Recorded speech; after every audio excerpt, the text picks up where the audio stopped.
In February alone, India quietly saved about $1.5 billion in foreign exchange without exporting a single extra widget. Yeah, that's a massive number. Right. And at the exact same time, a 15-year-old girl forced the Supreme Court to choose between advanced medical science and, well, fundamental bodily autonomy. Mm. And somewhere in the middle of all of that, a school in Rajasthan deployed AI to read the subjective thoughts of 70,000 students in a matter of seconds. It is honestly a profound amount of change to process in a single day. Yeah. I mean, you have the fundamental rights of citizens colliding with state power, entirely new financial plumbing being laid down to bypass the US dollar, and a geopolitical map in the Middle East that is being violently redrawn around the price of oil. Okay, let's unpack this. Welcome to another deep dive. Today, our mission is to act as your professional UPSC mentor and current affairs expert, synthesizing a really massive stack of news from Wednesday, April 30, 2026. We've got a lot of ground to cover for you today. We really do. And I want to start right at the bedrock, which is the Supreme Court. Because looking at today's rulings, it feels like the court is aggressively drawing boundaries around where the state can and cannot intervene in our personal lives. The most jarring example is the Amy's medical termination of pregnancy, or MTP, case. Yeah, jarring is definitely the right word. The facts of the case are just incredibly stark. You have a 15-year-old pregnant minor seeking a termination at 7 months. Right. And Amy's, which is obviously the premier medical institute in the country, actually filed a review plea warning the court against this. Which is rare. Extremely. They stated on the record that at 7 months, intervening would likely result in a viable preterm delivery. I mean, we are talking about a living child that would require prolonged intensive care. So from a purely medical and ethical standpoint, Amy's was waving a massive red flag. Oh, absolutely. But the court rejected their plea. They prioritized the pregnant minor's bodily autonomy under Article 21 of the Constitution, stating flatly that a woman cannot be compelled to have a child against her wishes. Which tells us exactly how the court views Article 21 right now. The right to life and personal liberty is being interpreted at its most absolute physical level. Yeah. The court is essentially saying that when it comes to the physical body of an individual, state compulsion, even when it's backed by complex medical warnings from top doctors, it just must yield to the individual's choice. I understand the logic there, but here is where I get confused.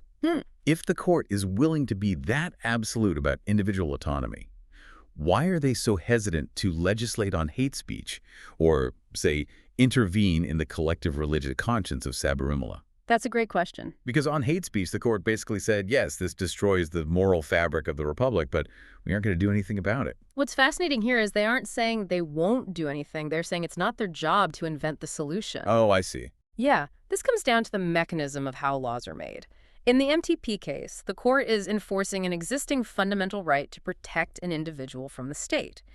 But with hate speech, creating a new criminal offense means deciding what exact words carry a prison sentence. Right, which is making law, not applying it. Exactly. If the court does that, they cross a massive red line into the separation of powers. They are telling Parliament, hey, we have frameworks like the Bharatiya Nagarika Suraksha Sanhita, use them. Do not ask judges to legislate from the bench.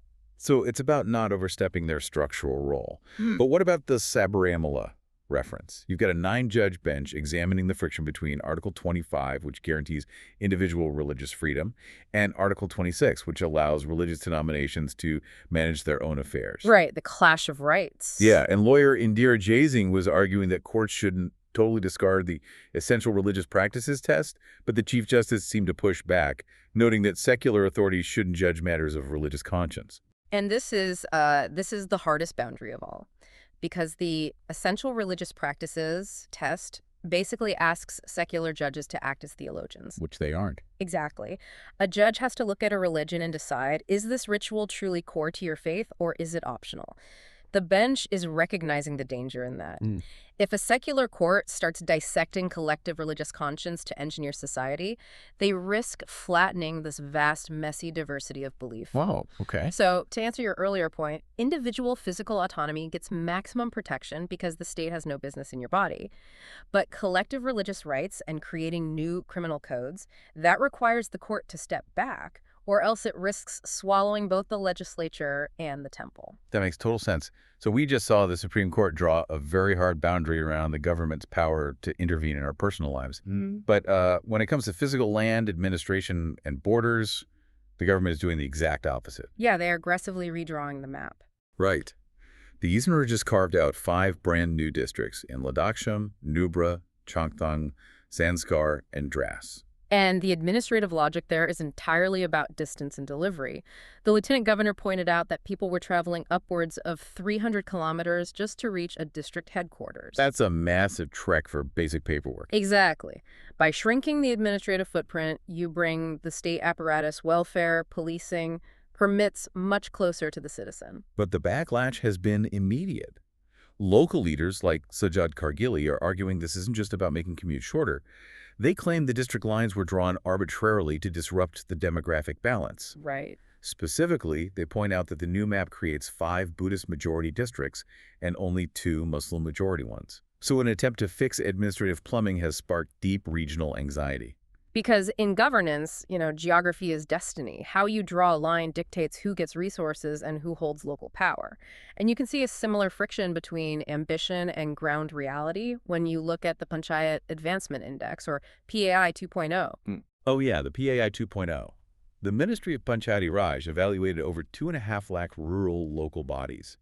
And the gap between states is just massive. It really is. Kerala, Tripura, and Odisha are leading the pack in hitting sustainable development goals. But then you look at Uttar Pradesh. Out of over 57,000 panchayats in UP, only 51 made the front-runner tier. 51 out of 57,000. It's wild. Building a 600-kilometer expressway of concrete seems straightforward compared to the messy human element of governance. Oh, completely. Because the PM just inaugurated the Ganga Expressway, right? This massive 594-kilometer project costing 36,200 crore rupees, connecting Meerut to Prayagraj. It's supposed to accelerate UP toward a $1 trillion economy. But the Ganga Expressway is hard infrastructure. Aren't Ladakh and the lagging panchayats struggling with soft infrastructure? You've hit the nail on the head. The expressway is hardware. The panchayats are software. You can build a world-class industrial corridor to move freight at lightning speed. But if the local bodies responsible for public health, primary education, and rural water supply, which are the metrics measured by PAI 2.0, are failing, then you don't have a broad-based economy. You just have a fast road running over a broken system. Right. The friction in Ladakh and the failing grades in the UP panchayats show that India's biggest hurdle isn't pouring concrete, it's building administrative capacity. And building that capacity requires a massive, stable financial bedrock. Which brings us to the internal and external moves the Reserve Bank of India is making to insulate the economy. Domestically, the RBI just issued a major exemption for small, non-banking financial companies, or NBFCs. Right, starting July 1st. Yeah, NBFCs with an asset size under 1,000 crore rupees that don't rely on public funds are now exempt from strict registration and reserve fund requirements. That is a highly targeted deregulation. The RBI is looking at those lagging local economies we just discussed and realizing they need faster access to credit. By loosening the leash on these smaller, privately funded NBFCs, they're essentially trying to lubricate local lending without risking the broader public banking system. So the RBI is giving a hall pass to small NBFCs to spur local lending, while simultaneously trying to build a fortress around the rupee. Exactly. Let's look at the rupee trade settlement numbers. In February, Indian traders settled $1.5 billion worth of imports entirely in rupees. That is 14,000 crore rupees of foreign exchange saved in a single month. It's a staggering amount. And right now, imports settled in rupees have surged to equal 95% of the value of exports settled in rupees.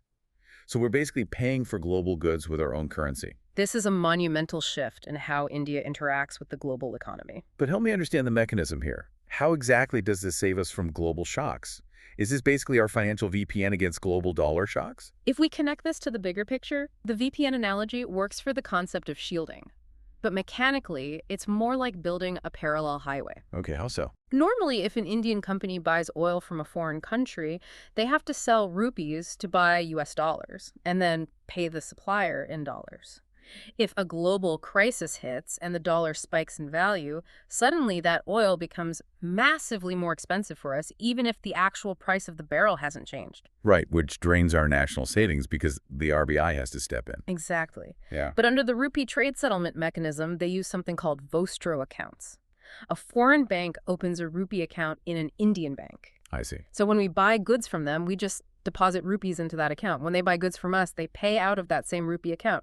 The US dollar never even enters the equation. Oh, wow. So we completely bypass the exchange rate volatility. Yes, which is incredibly timely because looking at the Finance Ministry's latest macroeconomic review, we are deeply vulnerable right now. They noted that crude oil is currently averaging $114.3 a barrel. Ouch. Yeah, and they warned point blank that it is inevitable countries will have to pass these higher energy prices onto consumers to moderate demand. Which is the nightmare scenario for domestic inflation.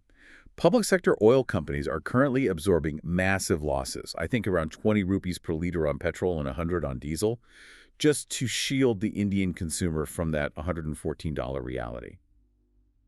But they can't do that forever. No, they really can't. And this is where the geopolitics of oil gets fascinating, because the entire structure of the market is fracturing.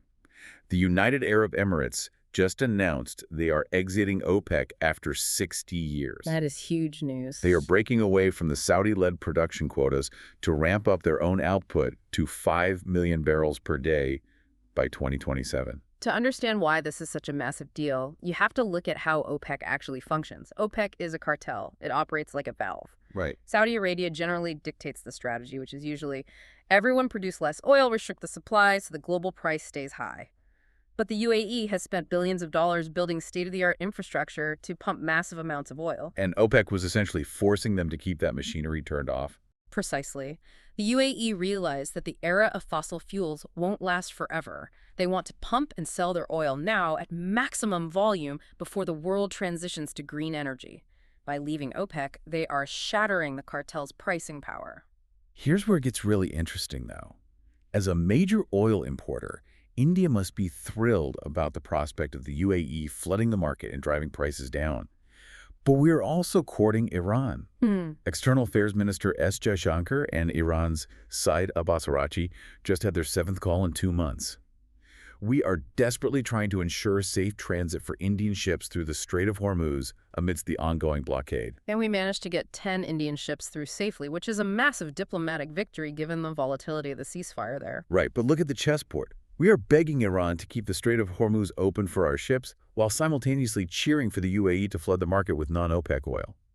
Are we just playing every side of the geopolitical chessboard to keep domestic petrol prices from exploding? We aren't playing both sides. We're playing our own side. This is the definition of strict strategic autonomy. India cannot afford to take moral or ideological stances in the Middle East right now. Not at $114 a barrel. Exactly. When crude is that high, foreign policy is domestic economic policy. We need the UAE's volume to drive the global price down, and we need Iran's geographical cooperation to physically move that oil through the strait. It is purely transactional, survival-driven diplomacy. Survival is a good word for it, especially when you look at how technology is rapidly becoming the new geopolitical weapon. While we are stressing over oil transit, the U.S. and China are locked in an all-out AI war. Oh, it's escalating quickly. China just officially ordered Meta to unwind its $2 billion acquisition of Manus, which is a Chinese-origin AI agent. It shows that AI is no longer viewed as just a commercial product, you know? It is classified as foundational national security infrastructure. Neither superpower will allow the other to own or absorb their advanced AI models. So Ruchir Sharma was at the Express ADA recently, and he was incredibly blunt about where this leaves India. He noted that foreign investors are indifferent to India right now because we are seen as an anti-AI play. That's a tough label. Yeah. He says we completely lack the AI innovation driving global markets. He pointed out Taiwan's TSMC, the single company that manufactures the advanced silicon for basically every computer on Earth, holds more weight in global indices than all of India combined. It's a harsh critique, but mathematically it's accurate. Right. Capital flows toward technological gravity, and right now the gravity of AI is entirely concentrated in the US, China, and Taiwan. But it's not like our defense research is standing still, right? Yeah. The DRDO just launched the Vikram VT-21. It's a highly advanced infantry combat vehicle designed to replace our aging Soviet-era fleet. And they're making leaps with the naval anti-ship missile testing. So Rupee Sharma says we're missing the AI bullet train completely, but DRDO is busy building futuristic combat vehicles and ship-killer missiles. Are we obsessing over hardware survival on our borders while the US and China fight over digital supremacy? This raises an important question because the problem is that India doesn't have the luxury of choosing between the two. Ruchir Sharma is looking at the world through the lens of global capital and future economic dominance. Right. And he's right lagging in the AI race is a critical structural weakness. But DRDO is looking at a map with deeply contested, highly militarized physical borders. You cannot defend a Himalayan pass with a large language model. Fair point. Securing physical borders with indigenous hardware like the Vikram VT-21 is a non-negotiable prerequisite for existing as a sovereign nation. But the friction remains. If we only build the physical armor and fail to develop the digital brain, we will eventually become utterly dependent on foreign powers for the architecture of the 21st century. And domestically, it's a bizarre split screen when you look at how the Indian government is managing this digital architecture. On one hand, the Ministry of Electronics and IT just directed VPN providers to block access to illegal offshore prediction markets like Polymarket. Right, because those markets essentially allow users to bet on the outcomes of real-world events. During the recent elections, millions of dollars were flowing out of India into these unregulated offshore platforms. Because users were bypassing the law using VPNs. Exactly. So the state steps in as the strict digital bouncer to stop capital flight and unregulated gambling. But then you look at Jodhpur, Rajasthan. A government pilot project just used AI to grade the subjective answer sheets of 70,000 students in seconds. It's incredible. They highlighted a Class 8 student, Javraj Singh, who got a hyper-personalized report card showing exactly where his logic succeeds and where it fails. So is India's tech policy just ban the bad, aggressively adopt the good? That's the dual nature of state capacity in the digital age. We aren't talking about a machine grading multiple-choice questions with a scanner here. Right. How does an AI grade a subjective essay fairly? It uses natural language processing. The AI is trained on thousands of expertly graded rubrics. It doesn't just look for keywords, it parses the syntax, the structure of the argument, and the logical flow of a student's answer. Oh, wow. Yeah, it can instantly map a student's cognitive gaps in a way that would take a human teacher hours per child. The state realizes it simply does not have the manpower to individually tutor millions of students. So they aggressively adopt AI to bridge a massive gap in public education while simultaneously banning AI-adjacent crypto betting markets. It is strict protectionism layered with pragmatic adoption. But there's a hidden cost to all of this progress. Whether we are building massive 600-kilometer concrete expressways, mining for the tech supply chain, or expanding our human footprint, there's an ultimate, unavoidable price paid by the natural world. Look at what is happening in the Mekong River in Thailand. Fishermen like Sukjayana are completely losing their livelihoods. Because of the toxic runoff. Yes, from upstream rare earth mining, which is essential for the global tech boom we just talked about. The toxic chemical runoff is poisoning the Mekong River. And it's hitting home, too. In the Kanha Tiger Reserve, a tigress and her 4 cubs died within just 9 days. Yeah, due to a severe respiratory infection. Exactly. So what does this all mean? We desperately need rare earth minerals for all this futuristic AI, but it's poisoning the Mekong. And at home, our apex predators are dying of respiratory infections. Are we just treating the environment as a bottomless credit card with no spending limit? It's the tragic externality of the global supply chain, and it connects every single thread of today's deep dive. How so? The push for $1 trillion state economy in UP, the scramble to secure oil transit in the Middle East, the desperate race for AI hardware, none of this exists in a vacuum. The global thirst for technology and economic growth creates these real physical victims. The toxic rivers in Southeast Asia and the fragile biodiversity in Indian reserves are stark reminders that macroeconomic policies and geopolitical tech races, well, they take a heavy toll on nature. The Earth is breaking under that pressure. It is a sobering reality to anchor all of these massive global shifts for you today. We've watched the Supreme Court walk a constitutional tightrope between our individual bodies and collective beliefs. We saw how billion-dollar infrastructure visions are utterly dependent on grassroots governance. We broke down the mechanics of the rupee bypassing the dollar, the geopolitical chess game over Middle Eastern oil, and the dual reality of India's tech ambitions, from DRDO combat vehicles to AI grading middle schoolers. Exactly. And I want to leave you with one final provocative thought to mull over. If an AI model in Jodhpur can perfectly parse and grade a student's complex subjective thoughts in a fraction of a second, and if global markets can shift based on a single diplomatic phone call, how long will it be until AI starts predicting or even deciding the very geopolitical and legal outcomes we discussed today? Keep learning, keep questioning, and we'll catch you on the next deep dive.